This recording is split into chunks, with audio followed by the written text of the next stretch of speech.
Buenas, en el programa de hoy estamos con Antonio José Sáenz Albanés, que es el coordinador de programación de iWatch ERIC, que se encarga de la infraestructura y la arquitectura de datos y servicios de la infraestructura misma. Buenas, ¿qué tal? Buenas tardes. Bueno, Antonio José, cuéntenos, ¿qué beneficios obtienen la ciudadanía de esta plataforma? Bueno, los usuarios en general, no solo la ciudadanía, sino todos los usuarios, la gran ventaja que tiene es una gran capacidad de procesamiento, de almacenamiento de datos, de integración de distintas combinaciones de esas piezas y de servicios, muy superiores a las que puede tener incluso su propio departamento o su propia empresa, y con una serie de validaciones científicas y técnicas. Hazte la idea de que, al fin y al cabo, lo que intentamos es convertirnos en algo parecido a un Amazon o a un Netflix, pero del estudio de la biodiversidad. ¿Y qué beneficios obtiene entonces la comunidad de usuarios?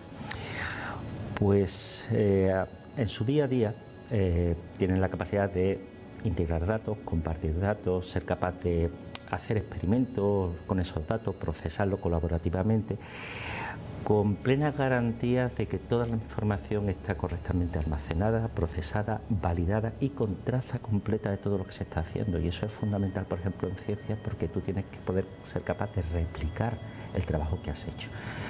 Y si tienes todos los datos y todos los procesos, versiones, algoritmos, etcétera, etcétera, etcétera, la replicación y la validación es muy sencilla. ¿Y qué tipo de acciones o procesos se pueden realizar a través de la plataforma? Bueno, es muy heterogénea. Aparte de los típicos de almacenamiento y procesado de datos, se pueden aplicar técnicas de tipo cloud, técnicas de supercomputación, técnicas de inteligencia artificial, incluso de Big Data. Todos esos elementos no se consideran de forma independiente, sino que se pueden integrar unos con otros, de manera que el trabajo que puede hacer se facilita y se tiene una flexibilidad enorme a la hora de procesar toda esa información. Y bueno, ¿han identificado algún público objetivo para la plataforma?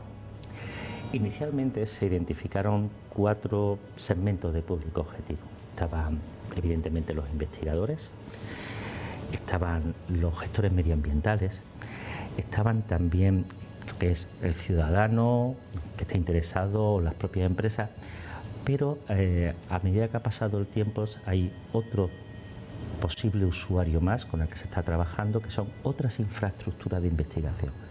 Debido a nuestros recursos y nuestras capacidades de gestión, esas otras infraestructuras también quieren colaborar con nosotros. ¿Y podría elaborar más sobre el tipo de servicios a cada uno de estos sectores del público objetivo? Por supuesto, es yendo paso a paso. Por ejemplo, si hablamos de ciudadanos, pues los ciudadanos hay 2 aspectos. Uno que es que tienen interés en tener cómo se encuentra el medio ambiente, en su cercanía o en zonas de su interés, y la biodiversidad. Pero también se les puede fomentar a que colaboren con la ciencia, típico, con un smartphone, tomando fotos o incluso yendo a un sitio en bicicleta y tomando medidas de contaminación o de pólenes. Es muy variada, ¿no? Por otro lado, tenemos los que son servicios más específicos para los gestores medioambientales. En este caso, los gestores medioambientales, administraciones públicas y demás, lo que necesitan son ser capaces de obtener una serie de indicadores que se les exige de que se está cuidando adecuadamente el medio ambiente, ser capaces de poder simular leyes, es decir, bueno, si fomento un tipo de cultivo o implanto un tipo de protección en un área, qué efecto puede tener a priori, basado en la experiencia previa científica y con modelos que existen. Para el caso de empresas, hay un caso muy particular. Por ejemplo, todo lo que tiene que ver con agroecología. Es un elemento muy necesario, hay una serie de medidas ahí, pero todas esas medidas de fomento de la agroecología, por poner un caso, necesitan de una serie de ayudas, de indicadores, de apoyo, de sensores, de medidas. Y tiene un gran interés para ello. Hay otro tipo de servicios que serían, ya digo, el caso de los investigadores. En el caso de investigadores, que es donde más nos hemos enfocado, pues tenemos desde los famosos gemelos digitales. Tenemos también lo que es la garantía de la cadena de custodia de toda la información y todo el proceso que han hecho para la replicación de los experimentos. Por supuesto, capacidad de análisis estadístico, análisis GIS, simulaciones, y con una enorme flexibilidad y también con la capacidad de poder colaborar todos con todos, sin tener que instalar nada, sin hacer nada, directamente están colaborando y pueden estar trabajando un investigador de aquí de Sevilla con otro que está en Bélgica, directamente sin más problemas y verificando todo lo que están haciendo. Ya por último, que es el caso de las infraestructuras de investigación, pues dichas infraestructuras tienen una serie de necesidades muy similares, como ser capaz de mover grandes volúmenes de datos, cómo ser capaz de integrar distintos tipos de algorítmica y de paradigmas de computación, cómo poder incluso autenticarse y autorizarse unos a otros, o incluso casos particulares de cómo ser capaz de desplegar una infraestructura usando decenas de data centers de la forma más automática y eficiente posible y con todas las garantías. ¿Y podría darnos una vista general de todas esas infraestructuras que están asociadas? Sí, vamos por niveles. El más básico serían todo un conjunto de data centers, lo denominamos nodos, pero son data centers, mayores o menores, muy heterogéneos, porque hay unos que están más concentrados en supercomputación, otros que es cloud, otros en big data, otros en inteligencia artificial, y están distribuidos, coordinados. Hay otro aspecto muy importante, que es que el sistema, al estar distribuido y replicado, te permite alta disponibilidad y resiliencia. Suponte que cae uno, no pasa nada, hay otro que te está funcionando y te está dando una serie de backup de esos servicios. Y también hay un elemento muy importante, que es, hemos sido la primera infraestructura europea donde la seguridad se ha considerado ciudadanos de primera clase desde el primer momento. Entonces, ahora mismo están muy en boga ciertos problemas de seguridad que ha habido, ¿no? Bueno, en distintas administraciones, distintos organismos. Pues nosotros eso lo hemos tomado desde el principio, estrictamente. Entonces, garantizar, tenemos una serie de medios donde nos permiten ciertos niveles de garantía bastante más elevados de los habituales. ¿Y podría Antonio José elaborar algunas de esas características que tiene la plataforma? Pues sí, vamos a ver, en el caso de los nodos ya lo he comentado, ahí están distribuidos en alta disponibilidad, con múltiples conexiones, con muchísimas máquinas, por decirlo suavemente, muy especializadas, una especializada en computación, en supercomputación, otros en inteligencia, otros que se pueden integrar unos a otros usando servicios red, que son estándares para todos.